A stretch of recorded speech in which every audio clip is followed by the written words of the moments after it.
ஜன்னல் வழியாக அறைக்குள் நுழைந்த சூரிய வெளிச்சத்தில் மெதுவாக கண் விழித்தாள் பனிமலர். இரவு முழுவதும் அவளுக்கு சரியாக தூக்கம் வரவில்லை. அறையின் ஒரு மூலையில் அமர்ந்தபடியே எப்போது தூங்கினாள் என்பதை அவளுக்கு தெரியவில்லை. கண்களை திறந்தவள் முதலில் குழந்தையை பார்த்தாள். அவனோ இன்னும் நிம்மதியாக உறங்கிக் கொண்டிருந்தான். அதற்கு பிறகுதான் அவளது பார்வை கட்டிலின் மீது சென்றது. அக்னி அங்கே இல்லை. ஒரு நொடி அவள் திகைத்தாள். எப்பொழுது எழுந்து எங்கே சென்றான் என்று கூட அவளுக்கு தெரியவில்லை. மெதுவாக எழுந்து குழந்தையை தூக்கி கொண்டவள் அறையை விட்டு வெளியே வந்தாள். கீழே ஹாலில் யாரும் இல்லை. சமையல் அறைக்குள் சென்றபோதுதான் அக்னி அங்கே நின்றிருப்பது தெரிந்தது. காஃபி கப் ஒன்றை கையில் வைத்தபடி ஜன்னல் வழியாக வெளியே பார்த்து கொண்டிருந்தான் அவன். அவனது முகத்திலோ எந்த உணர்வும் இல்லை.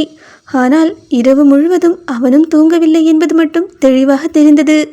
பனிமலரோ எதுவும் பேசாமல் குழந்தையை கீழே இறக்கினாள். குழந்தையோ தவிழ்ந்தபடி அக்னியின் கால்களை நோக்கி சென்றது. அவனை பார்த்ததும் சிறிய சிரிப்புடன் கைகளை உயர்த்தியது. அந்த சிரிப்பை பார்த்த அக்னியின் கண்கள் ஒரு நொடி மென்மையடைந்தன. ஆனால் அடுத்த நொடியே அவனது முகம் மீண்டும் இறுகிவிட்டது.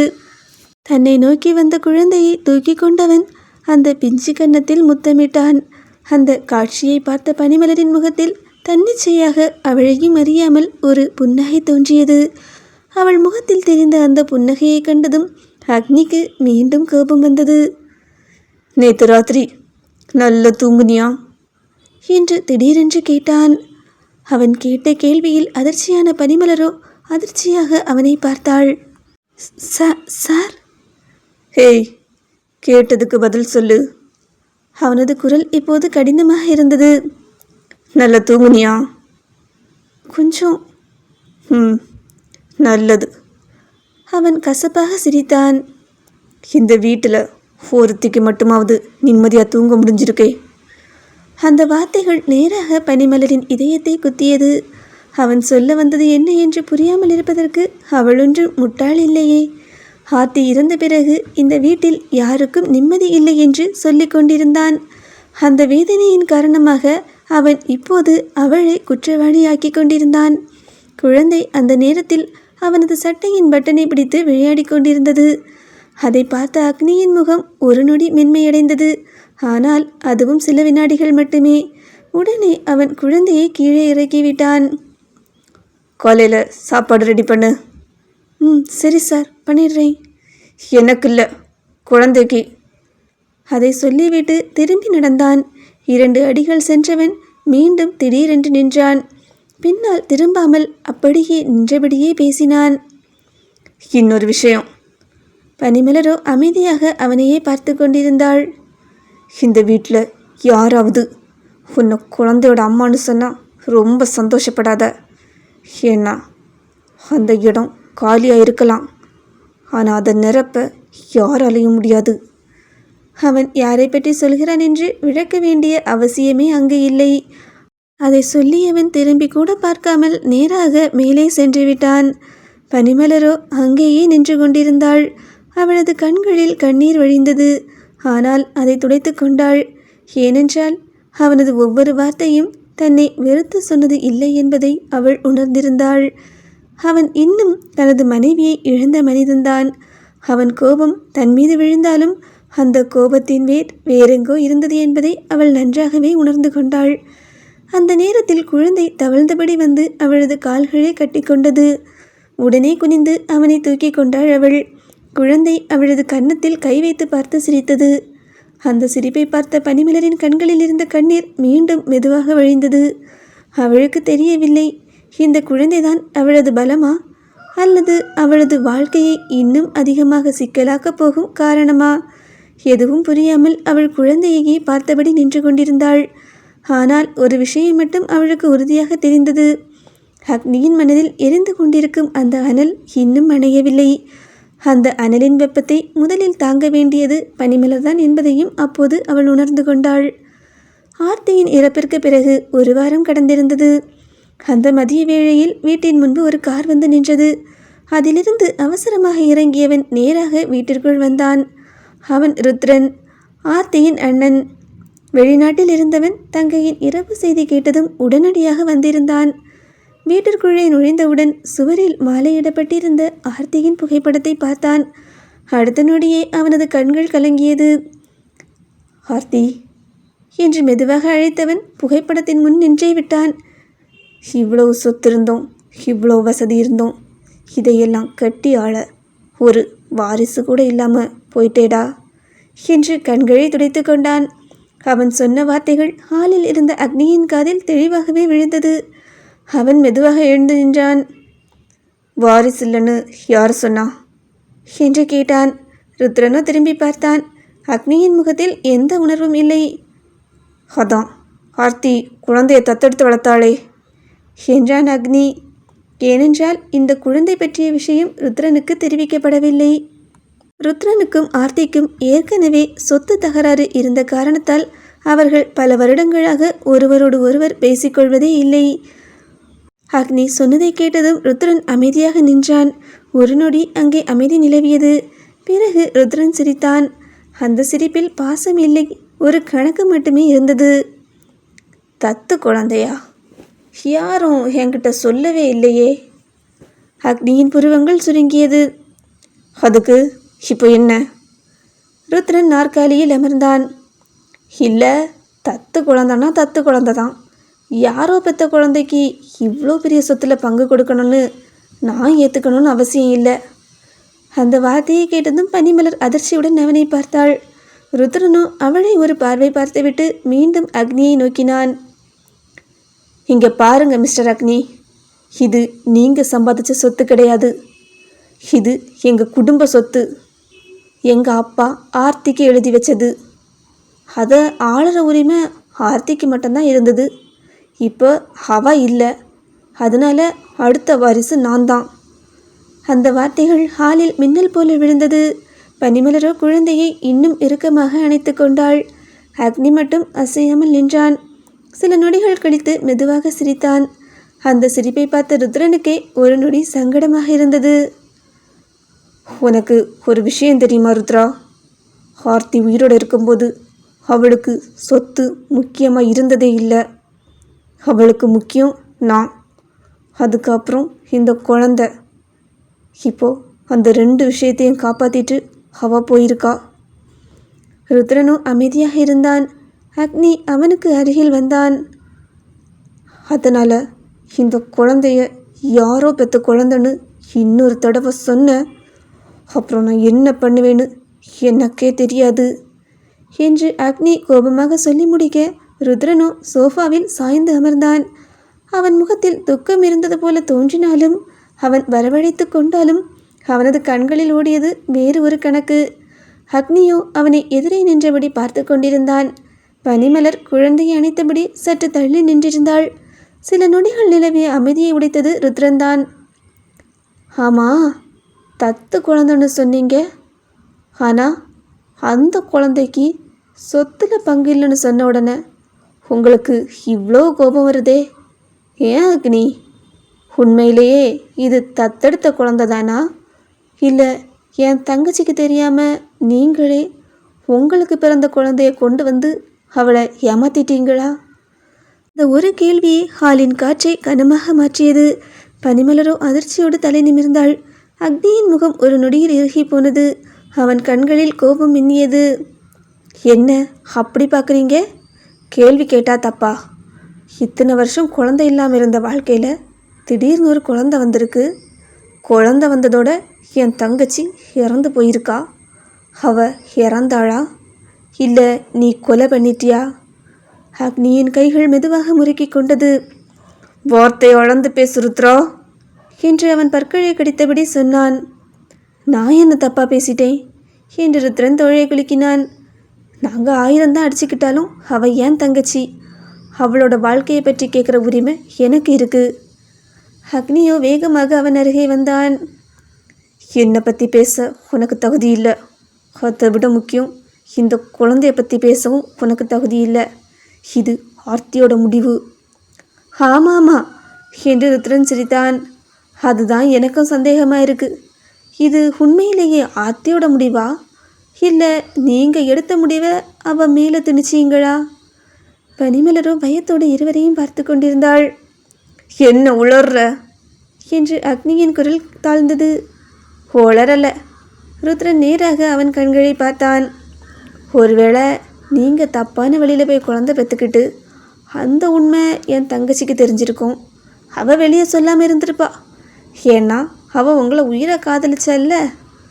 சொத்து ஆசைக்காக அவளை மிரட்டி இந்த குழந்தை பேரில் எல்லா சொத்தையும் நீங்கள் மாற்றி வாங்கியிருக்கலாம் இல்லை? நீங்கள் சொல்கிறதெல்லாம் உண்மைன்னு நான் எப்படி நம்புறது?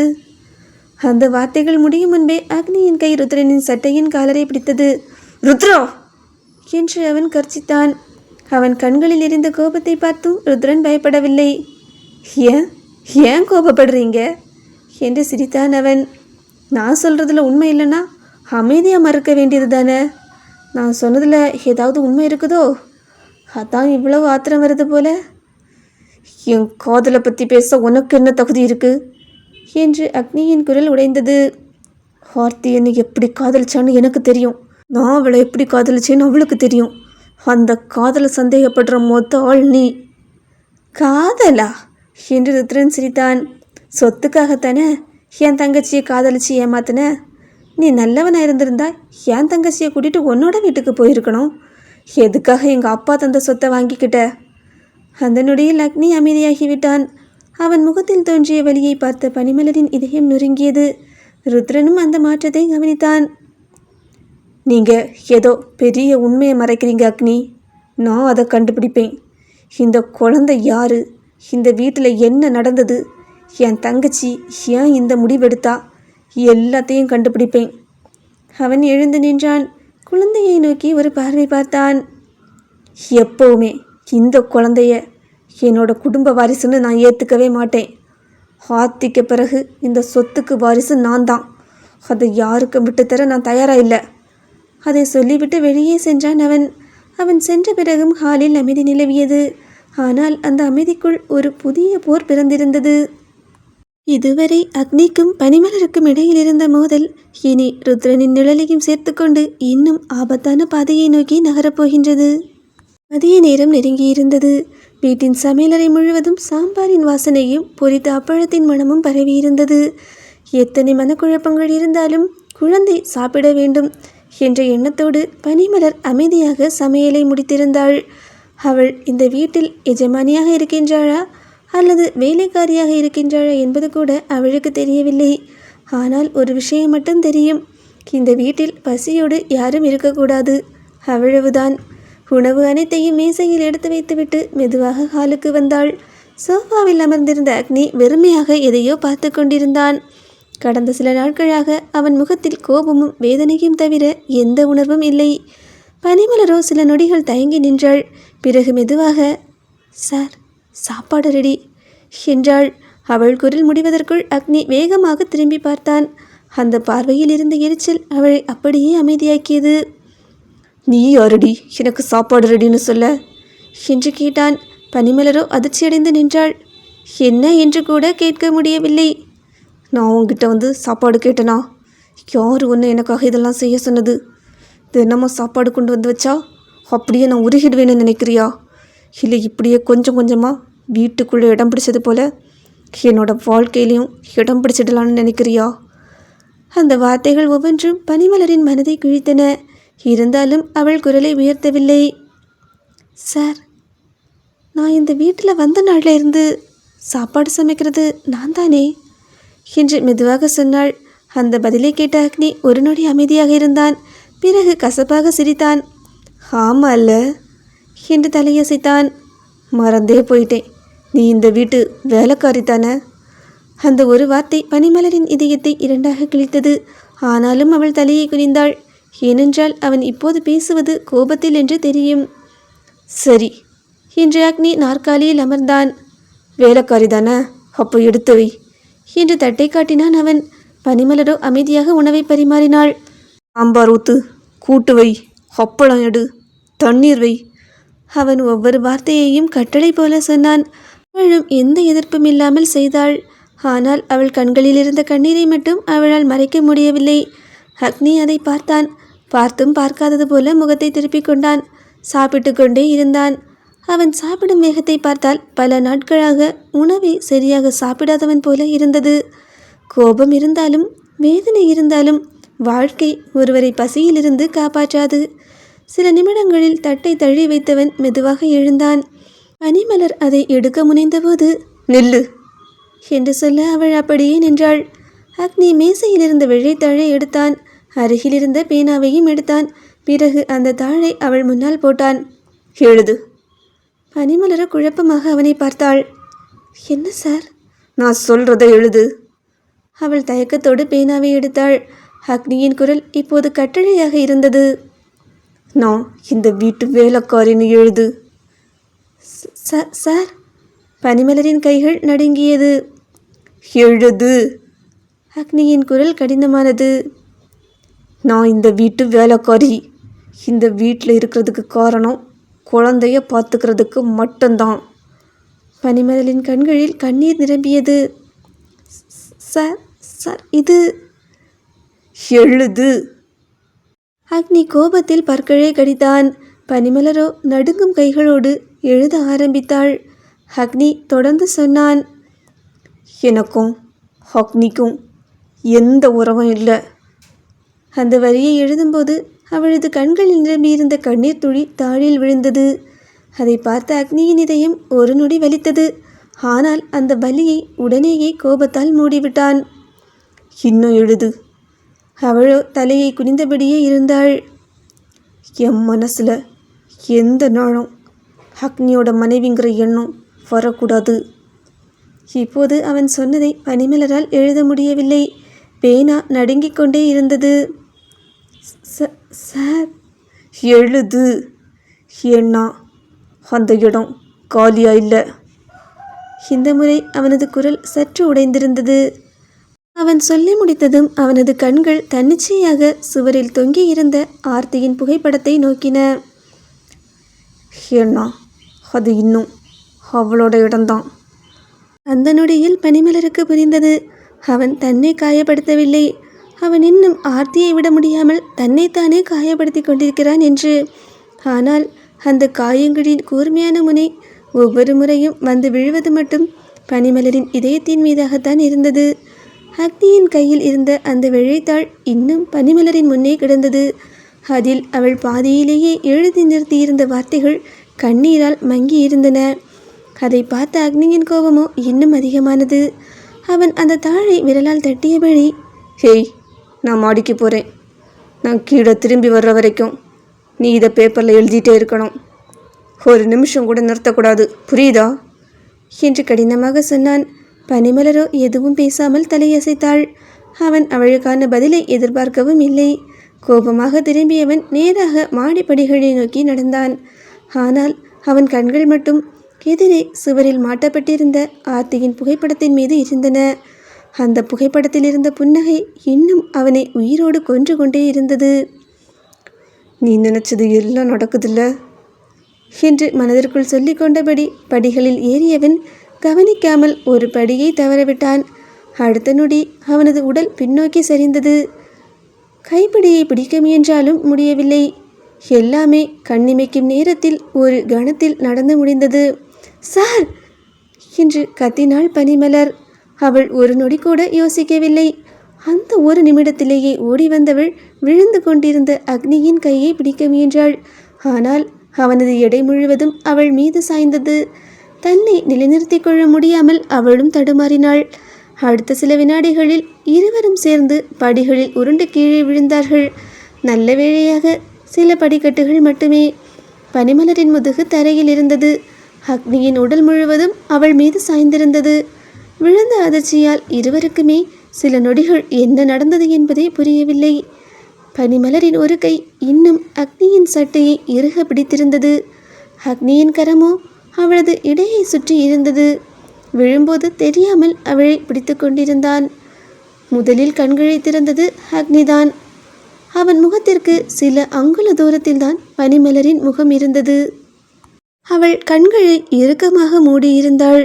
பயத்தில் அவளது மூச்சு வேகமாக ஏறி இறங்கிக் கொண்டிருந்தது. மெதுவாக கண்களை திறந்தவள் இமைக்காமல் அவனை பார்த்தாள். அந்த நொடியில் அவன் முதன்முறையாக அவளை கோபமின்றி பார்த்தான். அவளது கண்களை பார்த்தான். எப்போதும் அமைதியாக தலையை குனிந்து நிற்கும் அந்த பெண்ணின் கண்களில் இவ்வளவு உணர்வுகள் இருக்கிறதா என்று அவனுக்கே நினைக்க தோன்றியது. பனிமலரோ பார்வையை திருப்ப முடியாமல் அவனை பார்த்து கொண்டிருந்தாள். அக்னியின் முகம் அவளுக்கு இவ்வளவு அருகில் வருவது இதுவே முதல் முறை. அவனது மூச்சுக்காற்று அவளது கன்னத்தில் பட்டது. அவனது கரம் இன்னும் அவளது இடையை விட்டு விலகவில்லை. அவன் கையை உணர்ந்ததும் அவளது இதயமோ கட்டுப்பாடின்றி துடிக்க ஆரம்பித்தது. அந்த துடிப்பு அவளுக்கு மட்டுமல்ல, அக்னிக்கும் உணர முடிந்தது. ஒரு நொடி, 2 நொடிகள், யாருமே அசையவில்லை. அந்த அமைதிக்குள் இருவரின் மூச்சு சத்தம் மட்டுமே கேட்டது. அக்னியின் பார்வை தன்னிச்சையாக அவளது முகத்தில் நின்றது. அவளது நெற்றியில் விழுந்திருந்த சில முடிக்கற்றைகளை பார்த்தான். விழுந்தபோது கன்னத்தில் பட்ட சிறிய சிவப்பு கீறலை பார்த்தான். அதை பார்த்தவுடனேயே அவனது புருவம் சுருங்கியது. அடிபட்டுடுச்சா என்று தெரியாமலேயே கேட்டுவிட்டான். பனிமலரோ அதிர்ச்சியடைந்தாள். அவன் கடைசியாக இவ்வளவு மென்மையாக எப்போது பேசினான் என்று அவளுக்கே நினைவில்லை. இல்லை சார் என்று மெதுவாக சொன்னாள். அந்த சார் என்ற வார்த்தை தான் இருவரையும் மீண்டும் நிஜ உலகிற்கு கொண்டு வந்தது. அக்னி திடீரென்று தன்னை உணர்ந்தவன் போல வேகமாக எழுந்து நின்றான். ஆனால் எழும்பும் முன் ஒரு நொடியில் அவனது விரல்கள் அவளது கரத்தை தொட்டு சென்றது. அந்த சிறிய தொடுதலே பனிமலரின் இதயத்தில் ஏதோ சொல்ல முடியாத ஒரு அதிர்வை ஏற்படுத்தியது. வேகமாக விலகி நின்ற அக்னி முகத்தை திருப்பிக் கொண்டான். பைத்தியமானி என்று கோபப்பட முயன்றான். ஆனால் குரலில் முன்பு இருந்த கடுமை இல்லை. பனிமலரும் மெதுவாக எழுந்து நின்றாள். நீங்கள் கீழே விழப்போனீங்க. நான் விழுந்த உனக்கு என்ன என்று அவன் கேட்க, பனிமலரோ சில நொடிகள் அவனை பார்த்தாள். பிறகு மிகவும் மெதுவாக, உங்களுக்கு ஏதாவது ஆகிடுமோன்னு பயந்தேன் என்று சொல்ல, அந்த வார்த்தை அக்னியின் மார்பில் எங்கோ சென்று தைத்தது. ஏனென்றால் ஆர்த்தி இறந்த பிறகு அவனுக்காக துடிக்க இன்னும் ஒரு இதயம் உள்ளது என்று அவன் உணர்ந்தது இதுவே முதல் முறை. அவனோ உடனே பார்வையை திருப்பிக் கொண்டான். போய் இந்த பேப்பரில் எழுது என்று சொன்னான். ஆனால் மாடிப்படிகளில் ஏறி செல்ல திரும்பிய போது அவன் நடையிலிருந்த கோபம் கொஞ்சம் குறைந்திருந்தது. நீ கோபமாக மாடிப்படிகளில் ஏறி சென்ற பிறகும் பனிமலர் அவன் மறைந்து போன திசையையே சில நொடிகள் பார்த்து கொண்டிருந்தாள். படிகளில் அவனது காலடி சத்தம் மெதுவாக மறைந்து போன பிறகுதான் அவள் தன்னையே உணர்ந்தாள். அவன் கொடுத்துவிட்டு சென்ற அந்த வெள்ளைத்தாள் இன்னும் மேசையின் மீது தான் கிடந்தது. அதில் அவன் எழுத சொன்ன அந்த அவமான வார்த்தைகள் பாதியிலேயே நின்றிருந்தன. பனிமலர் மெதுவாக அந்த தாழை எடுத்தாள். நீண்ட நேரமாக அந்த தாழையை வெறித்து பார்த்தவள் மெதுவாக அதை திருப்பி வைத்து பேனாவை கையில் எடுத்தாள். இந்த உலகத்தில் வாழவே தகுதி இல்லைன்னு நினச்ச எனக்கு வாழ்கிறதுக்கு எல்லா தகுதியும் இருக்குன்னு உணர வச்சது ஆர்த்தி அக்கா. முதல் வரியை எழுதிய உடனேயே அவளது கண்கள் கலங்கியது. அந்த ஒரு வரிக்குள்ளேயே அவளது கடந்த காலம் முழுவதும் அடங்கியிருந்தது. அவமானம், நிராகரிப்பு, தோல்வி, தனிமை எல்லாவற்றிலிருந்தும் அவளை இழுத்து நிறுத்திய முகம் ஆர்த்தியின் முகம்தான். கண்ணீரை துடைத்து கொண்டவளோ மீண்டும் எழுத ஆரம்பித்தாள். எல்லாரும் என்னை வெறுத்தப்ப, எல்லாரும் என்னை அவமானப்படுத்தினப்ப என் மேலே பாசம் காட்டுனது ஆர்த்தி அக்கா. அவங்க என்னோட உயிரை கேட்டிருந்தா கூட கொடுத்துருப்பேன். ஆனால் அவங்க கேட்டது அவங்க காப்பாற்றின அந்த உயிருக்கான ஒரு விலை. எழுதி கொண்டிருந்த அவளது விரல்கள் நடுங்கியது. ஒரு நொடி மேல் மாடியை நோக்கி பார்த்தாள். அங்கே அறைக்குள் அக்னி இருந்தான். அவன் அவளை வெறுக்கலாம், அவளை தவறாகவே புரிந்து கொள்ளலாம். ஆனால் ஆர்த்தி அவளை மட்டும்தான் நம்பியிருந்தாள். அந்த நம்பிக்கையை உடைக்க ஒரு நாளும் அவளால் முடியாது. மீண்டும் காகிதத்தை நோக்கி குனிந்தாள். இந்த உலகத்தில் நீங்கள் தனியாள் இல்லை அக்னி. இனிமே நான் தான் உங்கள் பொண்டாட்டி. இது என்னோட உரிமை கிடையாது, நன்றி கடன். அவளது கண்ணீர் துளிகள் எழுத்துக்களின் மீது வரிசையாக விழுந்தன.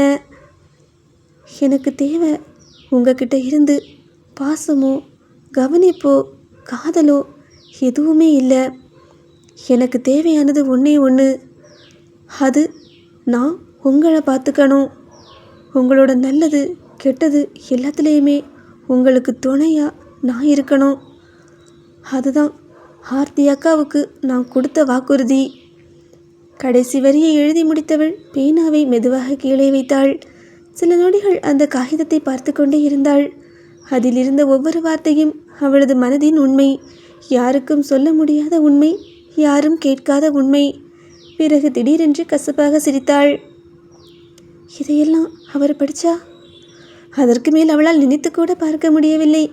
ஏற்கனவே அவளை பற்றி தவறாக நினைத்து கொண்டிருக்கும் மனிதன் இதையும் வேறு விதமாகத்தான் புரிந்து கொள்வான். அவளது நன்றி கடனை கூட ஆசை என்று தவறாக நினைத்து கொள்ளலாம்.